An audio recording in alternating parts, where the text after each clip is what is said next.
성도 여러분, 세례자 요한은 정말 위대한 인물입니다. 태생부터 다르지 않습니까? 임신되기 전에 하나님의 천사가 그 아버지에게 나타나서 곧 있을 임신 소식을 전해 주었습니다. 물론 세상에 태어나는 모든 생명이 소중하고 그 생명을 향한 하나님의 특별한 계획이 있는 줄로 믿습니다. 그럼에도 불구하고 대부분의 사람들에게는 자신의 인생을 향한 하나님의 뜻이 어떤 것인지 별 상관이 없습니다. 애써서 알려고 하는 사람도 그리 많지 않습니다. 하지만 한 번뿐인 삶을 보람있게 살려고 하는 사람들은 자신을 향한 하나님의 계획이 무엇인지 알고 싶어 합니다.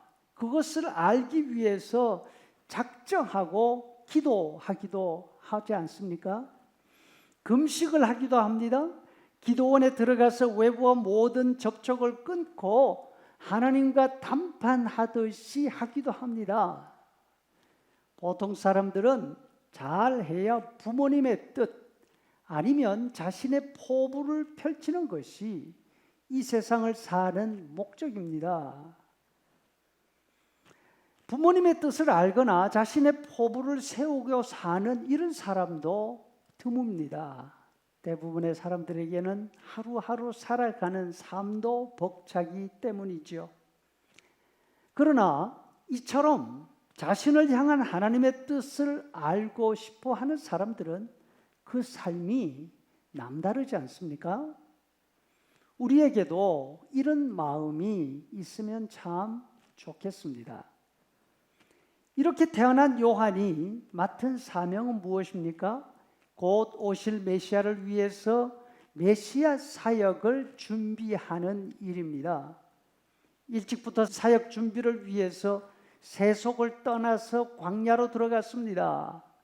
그리고 제사장 사역을 시작할 나이 30이 되자 요단강 근처로 나옵니다. 하나님의 말씀을 전하기 시작했습니다. 회개하고 세례를 받으십시오. 회개에 합당한 열매를 맺어야 합니다.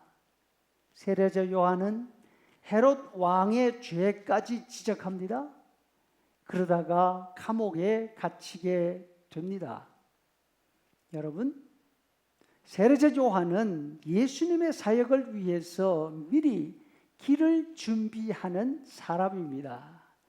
그러면 예수님은 이제 요한이 닦아놓은 길 위에서 당신의 사역을 하시면 되는 것입니다. 요한이 회개의 말씀을 전했으니까 이제 예수님이 하실 일은 무엇입니까? 요한의 메시지를 듣고 회개한 사람들을 구원해 주시면 되고, 회개하지 않은 사람은 하나님의 공의로서 엄한 형벌을 내리시면 됩니다. 그런데 요한이 감옥에서 예수님에 관한 소문을 듣습니다. 자신이 기대하는 것과는 너무나 다릅니다. 예수님은 요한이 그토록 엄하게 꾸중했던 바리새인들에게 하늘에서 내리는 심판을 내리시지 않습니다. 요한 자신은 바리새인들을 향해서 독사의 새끼들이라고, 지옥불에 다 죽을 사람들이라고 선포를 했는데 자신의 선포가 너무나 무색합니다. 예수님은 그들을 처벌하지 않으십니다. 예수님은 메시아시니까 그 나라, 그 사회를 이끌어가는 이 사람들을 향해서, 그들의 잘못을 향해서 무엇이라도 해야 하지 않습니까?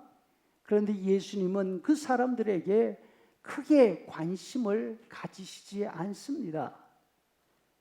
오히려 예수님 주변에 몰려드는 사람들은 질병과 귀신들로 인해서 고통당하는 사람들 뿐이었습니다.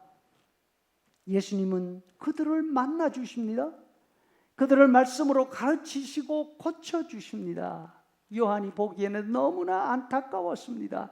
예수님이 저 사람들하고 저러고 있으면 안 되는데 제자들을 보내서 자신의 답답한 심정을 이렇게 전합니다. 예수님, 당신은 메시아입니다.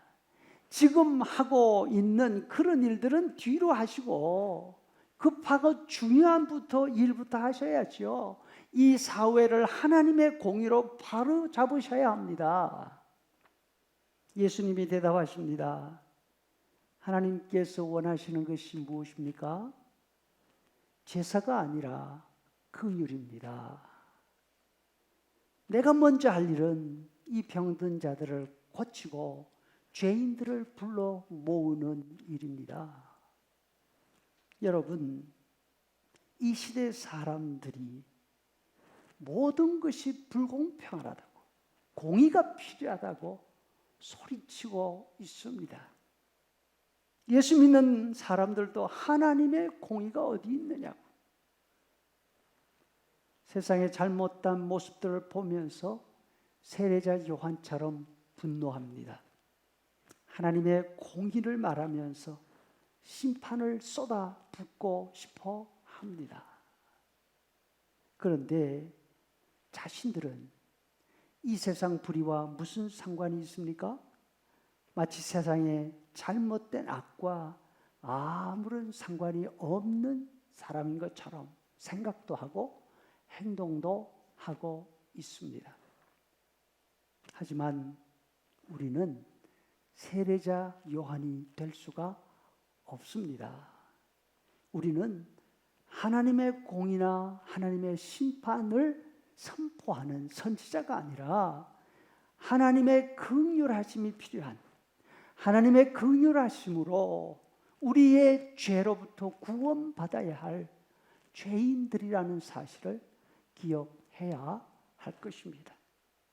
세례자 요한의 눈으로 세상을 바라보기 이전에 우리들 자신의 잘못들과 우리들의 자신의 잘못으로 인해서 상처 입고 깨어진 모습들을 바라보면서 예수님께 예수님의 긍휼하심과 예수님의 도우심을 간절히 바라면서 무릎으로 나아가야 될 줄로 믿습니다.